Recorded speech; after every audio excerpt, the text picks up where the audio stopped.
సిద్దిపేట జిల్లా నంగునూరు మండల కేంద్రంలో సావిత్రిబాయి పూలే 195వ జయంతిని పురస్కరించుకొని ఆమె చిత్రపటానికి గ్రామ సర్పంచ్ సనాదుల బాలపోచయ్య పూలమాలలు వేసి ఘనంగా నివాళులర్పించారు.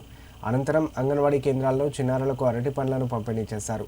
ఈ సందర్భంగా సర్పంచ్ మాట్లాడుతూ భారతదేశపు తొలి మహిళా ఉపాధ్యాయురాలు, గొప్ప సమాజ సంస్కర్త సావిత్రిబాయి పూలే అని కొనియాడారు.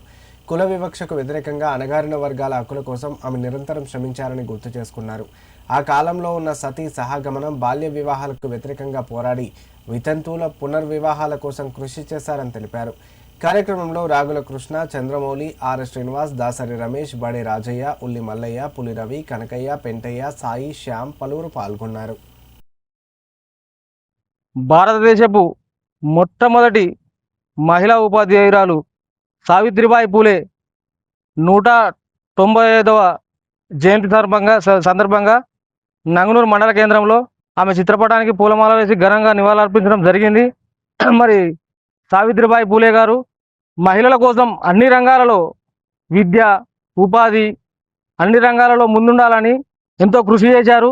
వారిని ఆదర్శంగా తీసుకొని ఈరోజు ప్రభుత్వాలు కూడా అన్ని రంగాలలో సమాన హక్కులు కల్పిస్తూ ఉన్నారు. మరి దాన్ని ఉపయోగించుకొని మన మహిళా సోదరిమణులు ఆమెను ఆదర్శంగా తీసుకొని అన్ని రంగాల్లో ముందుకు రావాలని కోరుకుంటున్నాము. ఈ సందర్భంగా మేము ఆమెకు ఘన నివాళులు అర్పిస్తూ ఉన్నాము. జై భీమ్. సావిత్రిబాయి పూలే గారి జయంతి సందర్భంగా 195వ జయంతి సందర్భంగా వారి చిత్రపటానికి పూలమాల వేసి ఘనంగా నివాళులు అర్పించడం జరిగింది. ఆడపిల్లలు చదువుకోవాలని చెప్పే ఉద్దేశంతో దేశంలో మొట్టమొదటి మహిళ సావిత్రిబాయి పూలే.